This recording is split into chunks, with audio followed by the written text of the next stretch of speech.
തദ്ദേശ തിരഞ്ഞെടുപ്പിലെ CPMന്റെ കനത്ത തോൽവിക്ക് പിന്നാലെ തമ്മിൽ പഴിച്ച നേതാക്കൾ. മുൻ മേയർ ആര്യ രാജേന്ദ്രന്റെ അഹങ്കാരവും ശബരിമല സ്വർണ്ണ കവർച്ചയുമാണ് തിരിച്ചടിക്ക് പിന്നിലെന്ന് തിരുവനന്തപുരം ജില്ലാ കമ്മിറ്റി യോഗത്തിൽ വിമർശനം. മുൻ മേയർ VK പ്രശാന്ത് അടക്കമുള്ളവർ ആര്യ രാജേന്ദ്രനെ വിമർശിച്ച് രംഗത്തെത്തി.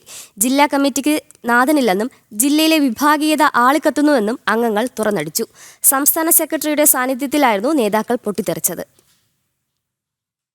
തിരുവനന്തപുരം കോർപ്പറേഷനിലെ പരാജയത്തിൽ CPM ജില്ലാ കമ്മിറ്റിയിൽ രൂക്ഷ വിമർശനമുയരുകയാണ്.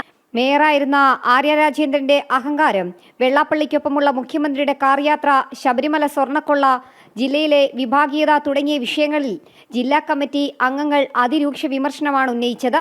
മേയറുടെ അഹങ്കാരവും കെടുകാര്യസ്ഥതയും തിരിച്ചടിയായെന്ന് ഭൂരിഭാഗം നേതാക്കളും ജില്ലാ കമ്മിറ്റിയിൽ വിമർശിച്ചു. മുൻ മേയർ VK പ്രശാന്ത് ആര്യക്കെതിരെ രൂക്ഷ വിമർശനമാണ് ഉന്നയിച്ചത്. ജില്ലയിലെ കടുത്ത വിഭാഗീയതയും അംഗങ്ങൾ ചൂണ്ടിക്കാട്ടി. ജില്ലാ സെക്രട്ടറി ഒന്നല്ല 3 പേരുണ്ടെന്ന വിമർശനവും ഉയർന്നു.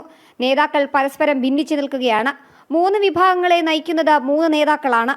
തീരുമാനങ്ങൾ പരസ്പരം പരാജയപ്പെടുത്തുകയാണ് ഈ 3 വിഭാഗങ്ങളും ചെയ്യുന്നത്. ജില്ലാ നേതൃത്വത്തിന് കൂട്ടായ അഭിപ്രായമില്ലെന്നും അംഗങ്ങൾ വിമർശിച്ചു. കോർപ്പറേഷൻ തെരഞ്ഞെടുപ്പിൽ സ്ഥാനാർത്ഥി നിർണയം പാളിയെന്ന വിമർശനവും CPM ജില്ലാ കമ്മിറ്റിയിൽ ഉയർന്നു. സ്ഥാനാർത്ഥി നിർണയം വൈകി. പലയിടത്തും സ്വയം പ്രഖ്യാപിത സ്ഥാനാർത്ഥികളുണ്ടായി. BJPയും കോൺഗ്രസും സ്റ്റാർ സ്ഥാനാർത്ഥികളെ കണ്ടെത്തിയപ്പോൾ LDFന് തലയെടുപ്പുള്ള അത്തരം സ്ഥാനാർത്ഥിയെ കണ്ടെത്താനായില്ലെന്നും അംഗങ്ങൾ ചൂണ്ടിക്കാട്ടി. തദ്ദേശ തെരഞ്ഞെടുപ്പിൽ തോൽവിക്ക് കാരണം ശബരിമല സ്വർണ്ണക്കൊള്ളയെന്നും CPM തിരുവനന്തപുരം ജില്ലാ കമ്മിറ്റിയിൽ വിമർശനമുയർന്നു. വെള്ളാപ്പള്ളി നടേശനുമായി മുഖ്യമന്ത്രി കാറിലെത്തിയത് തെറ്റാണ്. വെള്ളാപ്പള്ളിയുടെ പല പ്രസ്താവനകളും LDFന് ദോഷം ചെയ്തു. എല്ലാം ഭരണത്തിന് വിട്ടുകൊടുത്ത് പാർട്ടി മാറി നിൽക്കുന്നതിന്റെ കുഴപ്പമാണിതെന്നും CPM ജില്ലാ കമ്മിറ്റിയിൽ വിമർശനമുയർന്നു. ജനം, തിരുവനന്തപുരം.